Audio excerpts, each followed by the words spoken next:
Bonjour à tous et bienvenue dans Libre et Sauvage, le podcast qui aspire à être soi purement et simplement. Je suis Julie Poulain et chaque samedi, je vous partage un petit bout de mon univers.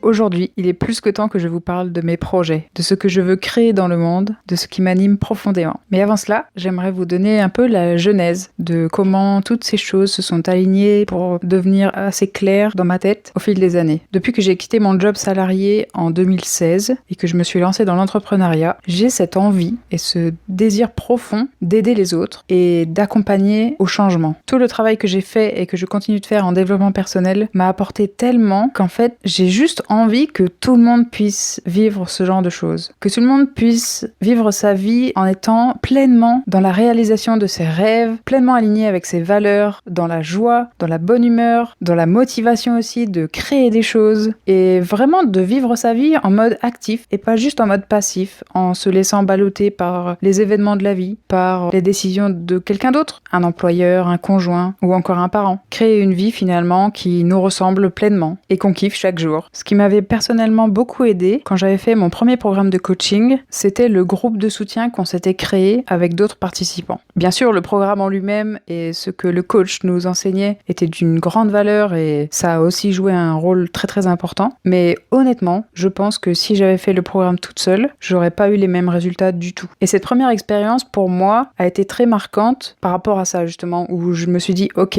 c'est là que je comprends vraiment la puissance d'un groupe et donc j'ai gardé ça quelque part dans ma tête. Pendant cette première année de développement personnel, j'ai également assisté à pas mal de séminaires et de conférences et d'autres petits programmes par-ci par-là pour vraiment essayer de multiplier les expériences et les enseignants aussi. Finalement, essayer de tirer un peu de chaque méthode et voir ce qui me correspondait le mieux et ce qui me parlait le plus. Grâce à ça, j'ai identifié que dans certains séminaires, je repartais finalement avec juste des notes dans mon carnet, quelques conseils à appliquer, mais sans plus. Alors que d'autres séminaires ont vraiment été chercher quelque chose profondément en moi et m'ont fait faire un changement concret dans ma vie. Et c'est des séminaires dont je me souviendrai toujours, que j'ai recommandé à tout le monde autour de moi. Et donc voilà, avec le recul, j'ai questionné finalement quelles étaient les situations dans lesquelles j'ai finalement le mieux appris de l'enseignant, du coach, dans lesquelles j'ai été la plus touchée et ce qui finalement a été vraiment efficace pour moi. Et ce que j'ai tiré de ça, c'est que ça avait été des expériences physiques, que c'était pas seulement une conférence où la personne parlait et j'écoutais, mais où j'étais aussi pleinement active physiquement, où il y avait des techniques par exemple de PNL pour venir chercher des émotions profondes en moi, pour ancrer des choses en moi, dans mon corps. Et j'ai trouvé ça fascinant à quel point en fait il y a une différence marquante entre les deux cas que je viens de vous expliquer. Pour ceux qui sont pas familiers avec le jargon en fait du développement personnel, PNL c'est pas le chanteur, ça veut dire programmation neurolinguistique. C'est un outil qui est vraiment formidable et je vous conseille d'aller y jeter un œil si ça vous intéresse. Donc pour le moment, dans ma tête, j'en suis à OK. 1. Le groupe, c'est un outil puissant à utiliser, à exploiter au maximum. Ça dépasse largement ce qu'on peut faire tout seul. 2. Les expériences. On vit dans un monde où tout est en ligne et il y a énormément de contenu. C'est très riche. Il y a des bonnes choses. Moi, j'apprends aussi énormément en ligne, mais l'expérience physique, pour moi, est irremplaçable et est beaucoup plus puissante que tout ce que j'ai pu expérimenter en ligne. C'est mon cas, je parle bien de mon point de vue à moi, de mon expérience, mais si ça a été mon cas, je me dis qu'il y a sûrement d'autres personnes pour qui c'est aussi le cas. Suite à cela, les expériences se sont un peu multipliées. J'ai découvert le jeu du Tao qui utilise énormément le principe de cerveau collectif et de résonance entre deux personnes. Ça se passe en groupe, c'est un outil de développement personnel sous forme de jeu pour le rendre un peu plus ludique, où il y a des questions auxquelles il faut répondre et il y a pas mal de concepts qui sont intégrés dedans, l'écoute active, la connexion entre les humains finalement, le côté aussi un peu fantastique où on devient le héros de sa propre histoire avec une quête qu'on doit identifier et dont le but de la partie est d'avancer vers cette quête. Et quand j'y ai joué pour la première fois, je connaissais pas du tout, j'ai découvert ça un soir avec des amis et ça a été tellement puissant, j'ai honnêtement halluciné et ça m'est resté en tête pendant un moment et après je me suis dit non mais c'est pas possible, il faut que je me forme à cet outil-là, j'ai envie d'en savoir plus, de le partager, d'animer aussi ce genre de partie. Je suis sûre que ça peut se combiner aussi avec d'autres choses. Enfin voilà, j'avais déjà un peu une vision qui me disait c'est un outil vraiment sur lequel tu peux t'appuyer, qui est très aligné et très en résonance avec ta façon de voir les choses. Donc fonce quoi. Et en plus j'étais à Paris à ce moment-là, donc c'était là qu'il y avait aussi les sessions de formation avec le créateur du jeu, qui est Patrice Levallois. Et voilà, j'ai été vraiment très heureuse de me former à cet outil et à ce jeu. Après, j'ai rejoint le Mastermind, dont je vous ai parlé dans un des épisodes précédents, qui lui aussi faisait appel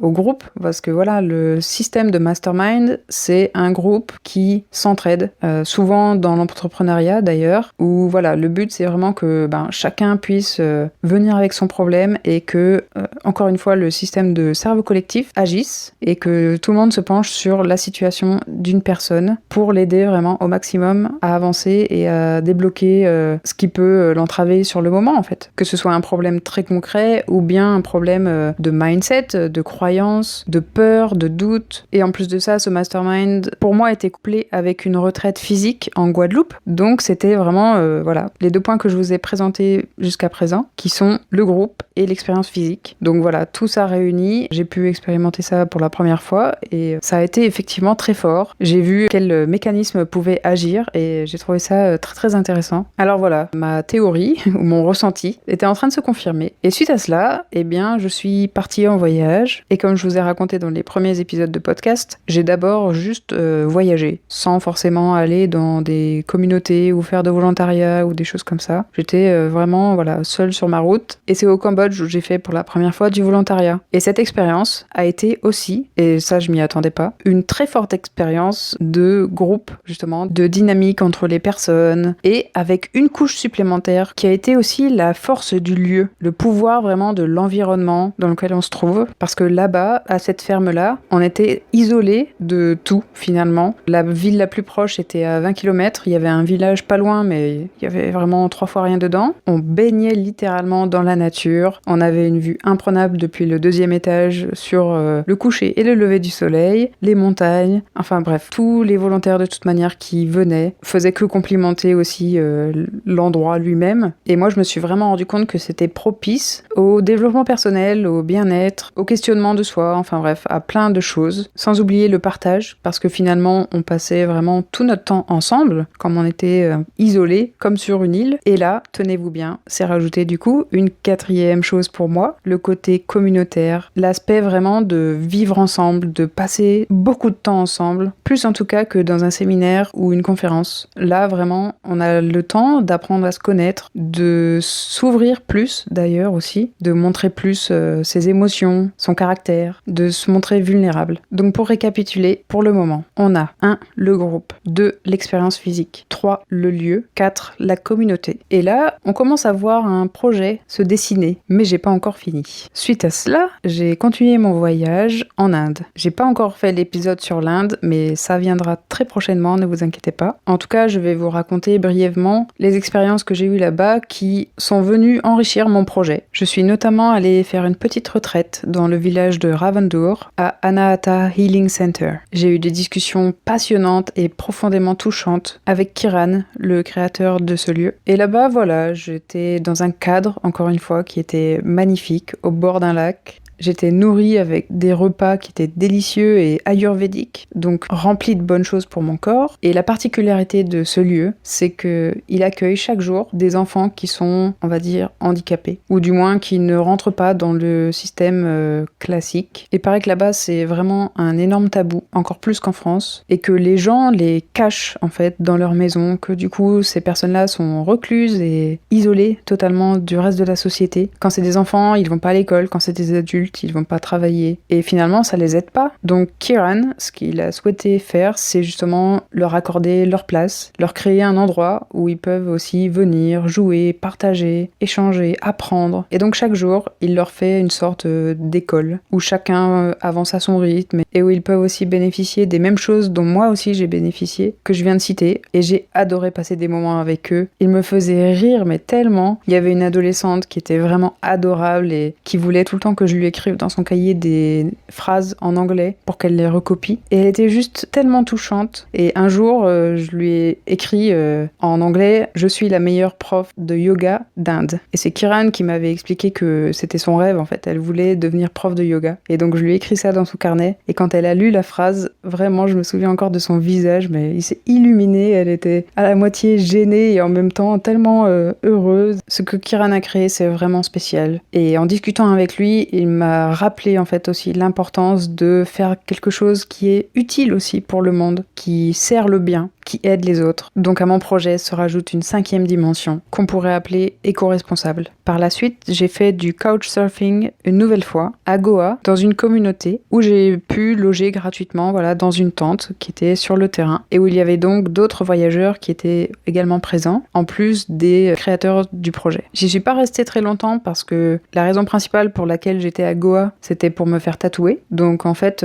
j'ai passé quasiment tout mon temps au salon de tatouage et ensuite je suis partie. Donc j'ai pas pu en profiter pleinement, mais malgré tout, j'ai pu garder quelques notes du système de fonctionnement. Il y avait par exemple du karma yoga où tous les matins, on devait faire des tâches communautaires. Donc par exemple, nettoyer, faire la vaisselle, laver les draps. Il y avait aussi un système où chaque soir, pour une petite somme, on pouvait aussi partager le repas commun. Donc c'était chouette parce que c'était un repas local et à la fois, ça permettait aussi d'échanger avec les autres voyageurs, d'échanger avec les créateurs du projet et même la façon dont tout ça a été organisé, je trouvais ça très très intéressant. Et donc j'ai gardé quelques idées intéressantes pour mon projet. Puis quasiment à la fin de mon séjour en Inde, j'ai séjourné pendant une semaine dans un ashram à Rishikesh, dans le nord de l'Inde, où je me suis formée au Reiki. J'ai adoré mon séjour là-bas. Une nouvelle fois, il y avait un cadre magnifique. On était au bord du Gange, littéralement. Chaque jour, on avait des activités. Donc on avait un planning précis qui nous était donné. On commençait au réveil par un chant de mantra ou du pranayama, ça dépendait. Donc ça, c'est une technique de respiration. Puis on faisait un nettoyage des sinus avec un outil qui s'appelle le neti pot, dont le principe est simplement de faire couler de l'eau salée dans ses narines. On la fait rentrer par une narine et ça ressort de l'autre. Et on penche la tête et ça coule naturellement. Ça me faisait très rire au début parce que ça faisait vraiment fontaine humaine. Je trouvais ça drôle. Puis on enchaînait avec 1h30 de cours de yoga. Donc on avait un prof à chaque fois, un le matin et un l'après-midi. Et le prof du matin, souvent, il y allait pas de main morte avec nous.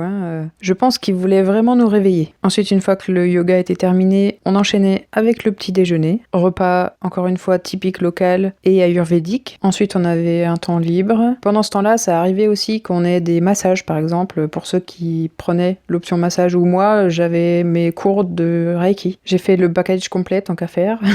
Donc j'avais cours de Reiki et en début d'après-midi, un massage, ayurvédique encore une fois. Ce qui d'ailleurs, je tiens à le préciser, m'a réconcilié avec les massages parce que j'ai jamais été une grande fan de ça. Et ceux-là, ils m'ont fait vraiment du bien. J'y retournerais bien rien que pour ça, honnêtement. Bon, après, on avait encore une fois du yoga, 1h30, puis une séance de méditation et enfin le dîner. Donc voilà, les journées étaient quand même bien chargées, mais même si au début c'était assez dur de tenir le rythme, et surtout les 3 heures de yoga par jour, sachant que moi j'en faisais jamais, j'avais peut-être fait un cours de yoga dans ma vie, mais une fois que j'ai pris le rythme, franchement ça me faisait vraiment du bien, parce que ça venait prendre soin de chaque partie de moi, mon corps, mon esprit et mon âme. Et d'ailleurs, en même temps que de me former au Reiki, mon maître Reiki m'a appris aussi les bases de Qigong, et c'était super intéressant. La façon dont il m'a enseigné aussi, c'est de mélanger le soin énergétique avec aussi un soin musical, donc on utilisait pas mal aussi les bols chantants notamment. Donc moi, dans ma pratique du Reiki, c'est un aspect que j'aime beaucoup et qui est pas très commun, il me semble. Donc bref, cette expérience en ashram a été vraiment très intéressante et très riche et m'a fait rajouter un 6e point à mon projet qui est les activités. Que ce soit le yoga, la méditation, le reiki, le jeu du Tao, le chant de mantra, la danse, les cercles de parole, toutes les activités finalement qui peuvent permettre de se connecter à soi ou aux autres, ou les deux en même temps, et qui viennent nourrir ou guérir quelque chose en nous. Et puis pour boucler la boucle, et tomber sur le chiffre magique qui est le 7, je rajouterai également la connexion. Parce que finalement, tout au long de mon voyage, tout au long de mes expériences, c'est quand il y a eu des connexions profondes que j'ai vraiment été impactée. Mon voyage en lui-même m'a permis de me reconnecter à moi, à mon intuition, à mes désirs, et m'a aussi aussi permis de me reconnecter aux autres parce que j'étais une ancienne timide. Et même si j'avais déjà fait beaucoup de pas et beaucoup de changements par rapport à ça, et bien là, en fait, j'étais dans des situations où j'étais finalement tout le temps en contact avec les autres, des inconnus en plus de cela, et ça a été vraiment fantastique. Et sans oublier la connexion à la nature qui joue un rôle très très important dans ma vie et qui, je crois, a le pouvoir vraiment de nous nourrir profondément. La nature peut nous émerveiller, elle peut nous soigner par ses plantes médicinales, par ses aliments remplis de nutriments, elle peut nous apaiser avec ses sons ou ses silences, et je pense qu'elle joue un rôle primordial dans notre épanouissement personnel. Donc voilà les 7 aspects sur lesquels repose mon projet. Mais quel est-il ? Julie, dis-nous, dis-nous ! Oui, je vous entends, je vous entends. J'y viens. Eh bien tout simplement, je veux créer un lieu qui rassemble tout ça. Un lieu qui, par sa nature même, nous ressource, nous ébahit, nous émerveille. Un lieu où on vit en communauté et où on partage. Un lieu où il y a des moments de connexion profonde et intense entre les personnes. Je dirais presque spirituelle, dans le sens où ça nous connecte à quelque chose de plus grand que nous. Un lieu où il y a diverses activités et événements, que ce soit des conférences, des retraites, des parties de jeux du Tao, des séances de Reiki, de yoga ou de méditation. Un lieu où le collectif est utilisé au profit de chacun, où on s'entraide, où on partage, où on apprend les uns des autres et où on retrouve les mécanismes de cerveau collectif dont je vous ai parlé précédemment. Un lieu où chacun est le bienvenu, quel que soit son niveau d'études, de revenus, qui sensibilise aussi à un mode de vie plus responsable vis-à-vis de la planète et des autres humains et à des causes qui sont importantes et justes. Pendant un long moment, j'ai eu envie de créer ce lieu rien que pour moi. De créer ma petite bulle de bonheur, sans tout l'aspect justement accueil d'événements et accueil de personnes, juste créer mon petit oasis et vivre jusqu'à la fin de mes jours tranquillement. Mais au fond de moi, à chaque fois que je pensais à ce projet, j'avais cette petite voix de mon intuition, de mon âme, qui me disait « Mais pourquoi garder ça pour toi ? Regarde autour de toi, à quel point les gens sont déconnectés, à quel point les gens sont malheureux, alors pourquoi garder ça pour toi quand tout le monde pourrait en profiter ?» Et c'est là que revient mon désir premier quand je me suis lancée dans l'entrepreneuriat, qui est d'avoir un impact positif dans le monde. Donc finalement, le tableau est complet. Et ce projet d'ailleurs, c'est même plus qu'un projet, c'est mon rêve. Mon plus grand rêve à ce jour. Et je suis plus que déterminée à le concrétiser. S'il y a une chose que je veux laisser sur Terre après ma mort, c'est ça. C'est ce lieu. Cette ressource que les gens peuvent accéder quand ils en ont besoin pour se reconnecter à eux-mêmes et mieux avancer dans leur vie. Tout comme je vous expliquais dans le dernier épisode comment j'ai découvert que c'était nécessaire que je prenne soin de moi sur tous les plans, eh bien je crois que de plus en plus de personnes s'éveillent à cela et prennent conscience de cela. Et donc, certes, il existe déjà des centres similaires, mais pas assez. Tout comme les gens allaient avant, et peut-être encore maintenant régulièrement chez le médecin pour faire un peu un check-up et savoir comment ça va, je crois vraiment que dans quelques années, ça va se populariser d'aller faire des retraites pour soi. Et comme j'ai personnellement une vision très holistique de la vie, eh bien, c'est tout à fait logique que mon centre soit holistique aussi. Quant à la manière dont je compte le concrétiser, eh bien, je veux en 2020 commencer à organiser des événements. Je suis en ce moment en train de réfléchir à comment est-ce que je peux combiner ça avec la vie en van, parce que ça va commencer très prochainement. Donc j'ai quelques idées, mais quoi qu'il en soit, je veux commencer dès maintenant à en parler. C'est pour ça d'ailleurs que je décide aujourd'hui de faire ce podcast, à me faire connaître en organisant des événements et en participant aussi à d'autres événements. Je cherche aussi des personnes avec qui je pourrais collaborer pour justement commencer en fait à organiser des choses et à tester mes idées. Si vous connaissez des lieux ou des personnes qui seraient potentiellement intéressantes pour moi d'aller voir ou de rencontrer, n'hésitez pas à me les partager ou à partager mon profil à ces personnes-là. Et voilà quoi, c'est parti, on pose les premières pierres et on avance. Je vous invite d'ailleurs à vous inscrire à ma newsletter dont je mettrai le lien quelque part dans la description pour suivre cette aventure et être informé des événements que je vais organiser parce qu'il est possible que je vienne prochainement vers chez vous avec mon van. Merci beaucoup d'avoir écouté ce nouvel épisode, j'espère qu'il vous a plu. Je suis très contente personnellement de vous avoir enfin partagé mon projet, ma vision, et si c'est quelque chose dans lequel vous vous êtes reconnu, eh bien c'est vraiment chouette. Et j'ai hâte qu'on puisse se rencontrer pour en discuter. Pour ne pas rater les prochains épisodes, n'hésitez pas à vous abonner sur votre appli de podcast préféré et à laisser une note ou un commentaire sympa si le cœur vous en dit. Même si le meilleur moyen de soutenir ce podcast, c'est d'en parler autour de vous. Quoi qu'il en soit, moi je vous retrouve la semaine prochaine pour un nouvel épisode, et d'ici là, prenez soin de vous.